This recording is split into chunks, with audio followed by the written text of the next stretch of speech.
Sarajevo Airport, the heart of the war in Bosnia-Herzegovina. Getting here used to be easy. Thousands flew in for the 1984 Winter Olympics. Today it's not so easy. With Sarajevo ringed by Serbian forces, the only way in is a long, tortuous journey through the mountains. The rough tracks take the toll on the trucks, with regular stops for repairs. The next morning, after 20 hours on the road, the convoy climbs the last hill to within a few miles of Sarajevo. Troops are the only guests in the hotels built for the '84 Olympics, high above the Bosnian capital. There's an air of phony war about the place. This major, a Bosnian Croat, known as the Shadow, once served in the Yugoslav army. Now he's joined Bosnian Muslims to fight the Serbian forces besieging his hometown. Not far away there's a clear view across Sarajevo's outer suburbs to the airport. Beyond that lies the besieged suburb of Dobrinja and the tower blocks of the town centre. An hour's walk along a secret mountain path too small for vehicles lies Krasnica on the outskirts of Sarajevo. Even here, where some supplies are carried in, there are serious food shortages, with long queues for bread when the shooting stops. All of us with families, we're all in a very bad position. There are 6 in my family. I have to find food for all of them. These people not food, no milk for children, no chocolate, no nothing. Serbs have only, army have only, these people does not have nothing. Look at the children. Butmir lies still closer to Sarajevo, across a rickety bridge where Serbian snipers have already killed 3 people.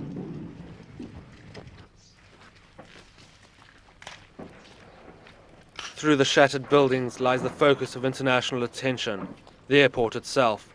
These buildings also mark the limit of territory held by the Muslim and Croatian forces. They can approach with care to within a few hundred yards of the runway, but no further. The airport is in Serbian territory. Serbian vehicles use it as a bypass to avoid the main road through Dobrinja on the other side of the runway. Dobrinja itself is cut off and regularly bombarded.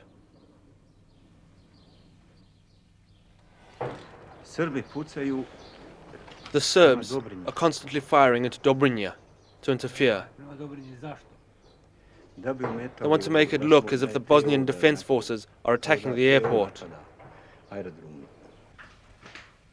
Last week, as United Nations peacekeeping forces moved into the airport, they found they were effectively patrolling the front line of the war.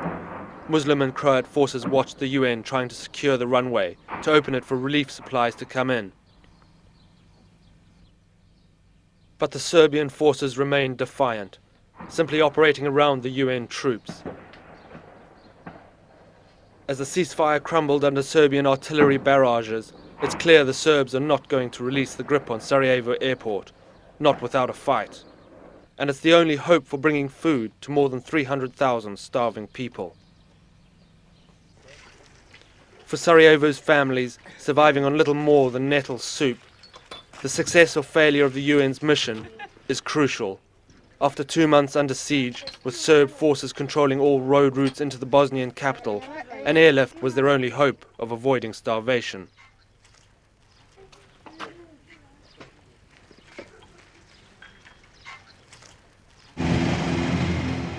The Bosnian-Herzegovinian forces have little faith in the UN troops and their ability to even up the odds in this unequal war. We can't wait forever like this. We don't think the UN's plans can succeed. Frankly, we're disappointed with them. They should have put a stop to this. And if it's not possible, the people should have been told the UN can't do it.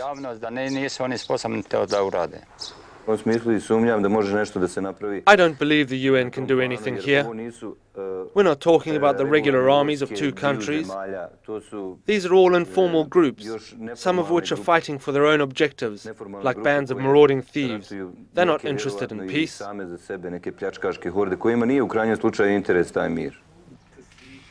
Back at Sarajevo airport, there's certainly little interest in peace as the ceasefire collapses.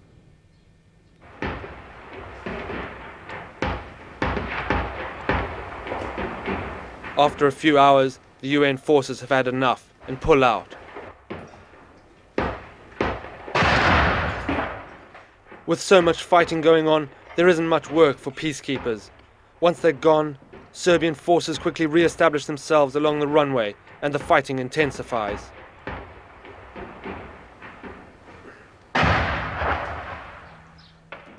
Months of such fighting has now destroyed thousands of homes in and around the Bosnian capital.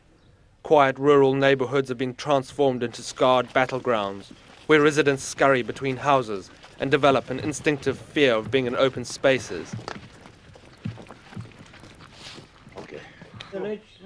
The fighting has shattered people as well as homes, leaving a sincere but vague wish for someone to restore peace.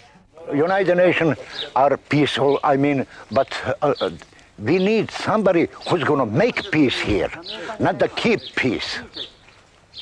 We need over here somebody who's going to make the peace over here and live in the peace. We have to live together again. That's the reason we need help from the United Nations or NATO or European community or from somebody who's gonna make peace here. Meanwhile, the pounding of the besieged suburb of Dobrinja goes on relentlessly.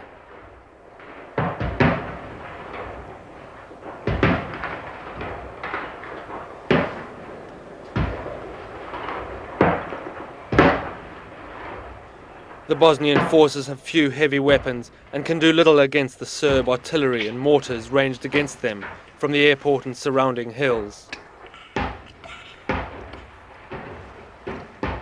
With the UN decision to abandon the airport, Sarajevo's Bosnian people fear for their lives. Already the Serbs have captured over 60% of Bosnia-Herzegovina. Forced to huddle in doorways, people worry this vicious war has a long way to go. Unless the international community enters Bosnia more forcefully, they worry their country will soon be in Serb hands. But many Bosnians argue the only solution has to be a peaceful settlement. We can't live one without others. Because population of Bosnia and Herzegovina is mixed of the three nations. We have to again and still live together. Many here now insist Sarajevo's skies will only clear when a new international force arrives, this time equipped to enforce a truce. For the world, that is a dangerous precedent few wish to set. The Balkans have a history of brutality among themselves. In the past, it took the iron fist of communism to weld Yugoslavia's divided people together. Without a replacement, it seems more and more unlikely the historical divides here can be bridged. And with more than 70,000 already dead in this war, the hatred between the factions grows each day.